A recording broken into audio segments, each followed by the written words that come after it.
Welcome to the International Money Cafe podcast, the show where we filter out the noise on cross-border taxes, finances, and life in the US. I'm your host, Jen Meefam, certified financial planner, founder, and owner of Algon Financial Advisors. And I'm your host, Manasa Nadig, enrolled agent, owner, and founder of MN Tax and Business Services.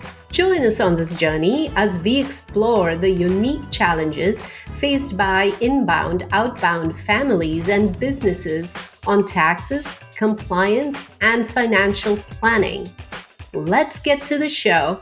And we are back with another Shortie episode, which is where in 10 minutes or less, we take a term used in the cross-border space, the financial planning space, and tell you what it is in common English. So today's topic or terminology is going to be a custodial account. We're going to tell you what that is, who can use it, where you can use it, and why you'd even want to use it. Manasa, what do you think?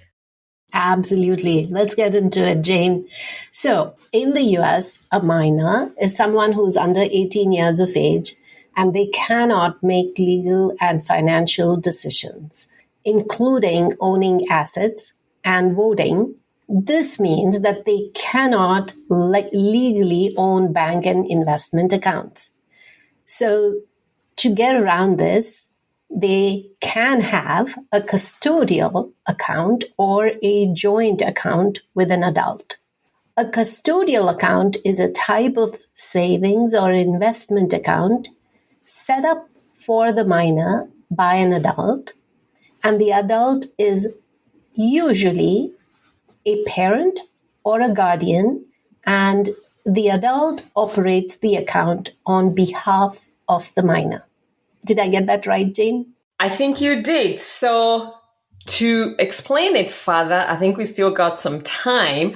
I'll give you a couple examples of custodial accounts. So for example, a savings account at a bank can be opened as a custodial or a joint account. And this is great if you're trying to teach your kids how to get started on this whole money journey. So for example, we actually did that for our kids when they got to 18. We all made a trip to the bank because we made a big deal out of it, and we opened a joint account, but gave them their own bank cards, meaning they can actually operate the account on their own. Because it's joint, we still see everything that goes on. I think that's probably one of the best ways of doing it.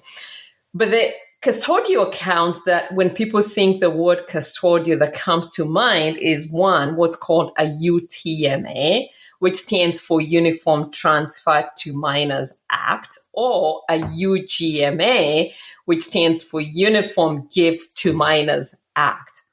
This is a custodial account, again, opened by the adult on behalf of the minor. And the key thing is, whatever you put in this account, it's what we call an irrevocable gift.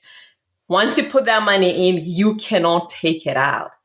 You can take it out to use it on the kid, but you need to be very careful. So I've seen a case where somebody says, oh, I used the UTMA to take all the kids to Disney. That's not what we're talking about. It needs to be specific to this kid. So another way that I've seen it used is where grandma or grandpa wants to give little Johnny, their grandchild, some money, but they don't want it to go through the parent for whatever the case is. They give that gift and they can put it into this account. I mean, the parent still has to operate it, but for all intent and purposes, it's the child's gift. It's what you'd use instead of using a trust to hold, money for the kids. The main difference between the two is you can actually have real estate and other physical assets in the UTMA account, whereas the UGMA is strictly investments and cash and mutual funds and that type of thing. So back to you, Manasa. Yeah.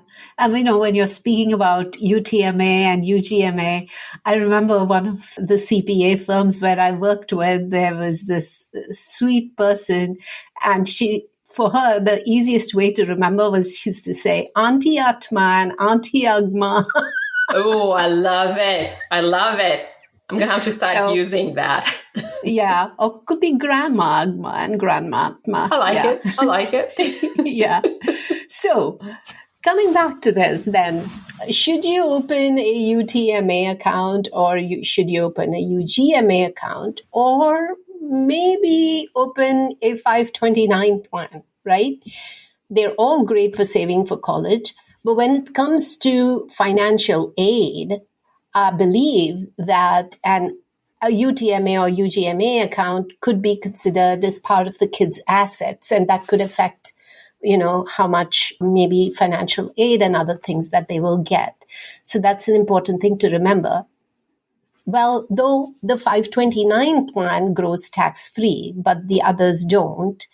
And for the UTMA and UGMA, the first $1,250 of earnings are tax-free. And after that, there are various rules. If the child's earnings go over the $1,250, there's something called the kiddie tax, etc., which we won't have time to go into a Shortie episode. But that's something that you should be aware of. I think the parents have more control with the 529 because at the age of majority, which is 18 or 21, the kids own the accounts. So kids own the Atma and Agma accounts. And if they think that the kids could go off to Vegas and spend the money, then I think probably Auntie Agma and Auntie Atma being too generous is what I think. But that was what I had. Do you have anything else you would like to share? I know you do.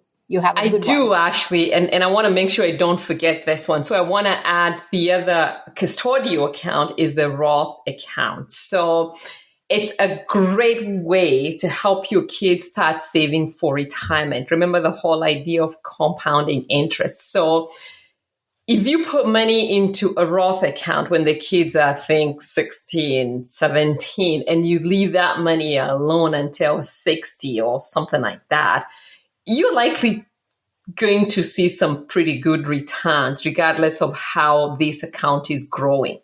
The key thing is the kids must have earned income. So if, let's say, my daughter made $5,000 last year and we're able to put in up to $6,500, we can only put in up to $5,000.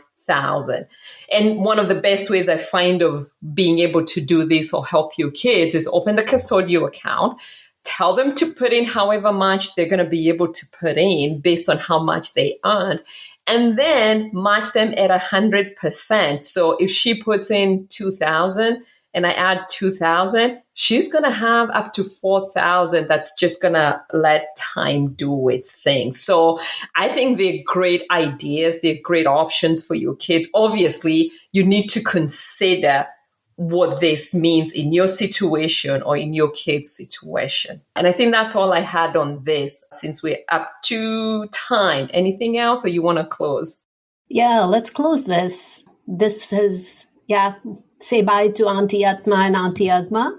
Thank you for listening, dear IMC listener. And we'll come back with more Shortie episodes for you. And in the meantime, do go check us out at theimcafe.com. Thanks. Bye. Bye. Thank you for listening to the International Money Cafe podcast.